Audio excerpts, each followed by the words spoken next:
નમસ્કાર, હું રાજ.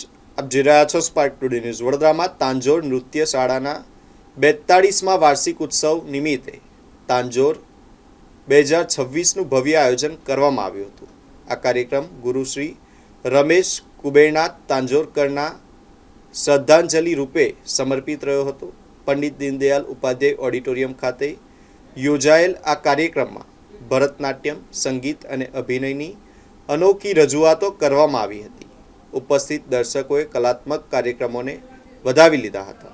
કાર્યક્રમમાં મુખ્ય અતિથિ તરીકે પ્રોફેસર ડૉક્ટર અમી ઉપાધ્યાય હાજર રહ્યા હતા. આ સમગ્ર કાર્યક્રમ સાંસ્કૃતિક વૈભવ અને શ્રદ્ધાભાવ વચ્ચે સંપન્ન થયો હતો.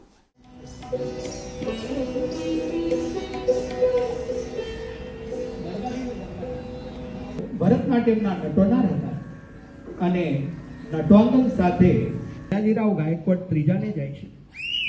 તેઓ તાંજોરથી લક્ષ્મીભાઈ તાંજોરકર પરિવાર અને તાંજોર નૃત્યશાળાના શિષ્યો દ્વારા જીવંત રાખવામાં આવી રહ્યો છે.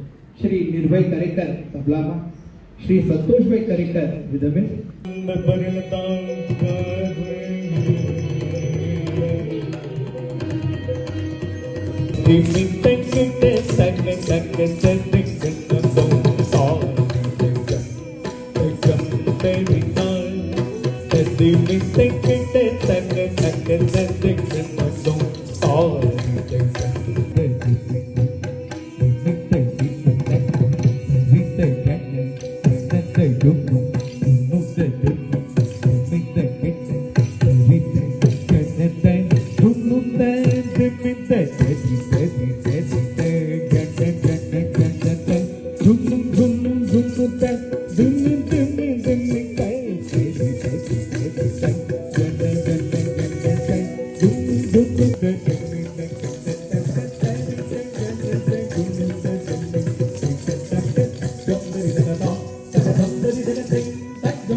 સારા સિતારવાદક પણ હતા.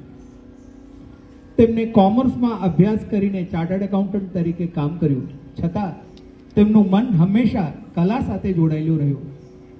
તેઓ પોતાના પિતા સાથે ભારતભરમાં ભરતનાટ્યમ કાર્યક્રમોમાં જઈ પોતાની કલાનો પ્રસાર કર્યો. 1983માં ગુરુ કુબેરનાથ તાંજોરકરની faculty of performing arts MS યુનિવર્સિટીમાંથી નિવૃત્તિ બાદ ગુરુજી તેમના પત્ની ગુરુ શ્રીમતી લીલા તાંજોરકર સાથે મળીને વડોદરામાં તાંજોર નૃત્યશાળાની સ્થાપના કરી. નમસ્કાર. આજે અમારો 42મો વાર્ષિક ઉત્સવ છે, જે તાંજોર નૃત્યશાળાનો વાર્ષિક ઉત્સવ છે, જે પંડિત દીનદયાલ ઓડિટોરિયમમાં આજે 19 એપ્રિલે થવા જઈ રહ્યો છે. આ વાર્ષિક ઉત્સવ અમે અમારા મોટા ગુરુજી ગુરુ શ્રી રમેશ કુબેરનાથ તાંજોરકરની યાદગીરીમાં કરી રહ્યા છીએ અને તેમને જ પૂર્ણપણે સમર્પિત કરી રહ્યા છીએ. આજે અમે તેમના પુત્ર અને અમારા ગુરુશ્રી આશીષ તાંજોરકરની હેઠળ તાલીમ લઈને 15 થી 16 કૃતિ રજૂ કરવા જઈ રહ્યા છીએ, જેમાં નટનમ આદિનાર, જ્ઞાન વિનાયક, કાર્તિકેય કૌતુક, મધુરાષ્ટકમ જેવી અનેક અને વિવિધ કૃતિ અમે રજૂ કરવા જઈ રહ્યા છીએ, જે અમે અમારા મોટા ગુરુજીને સમર્પિત કરી રહ્યા છીએ. કેટલા ટાઈમથી પ્રેક્ટિસ ચાલે છે? કેવી રીતે કરી રહ્યા છો? અમે આ પ્રેક્ટિસ લગભગ 2-2.5 મહિનાથી કરી રહ્યા છીએ. શું નામ છે? મારું નામ પ્રિયંકા રાવલ છે.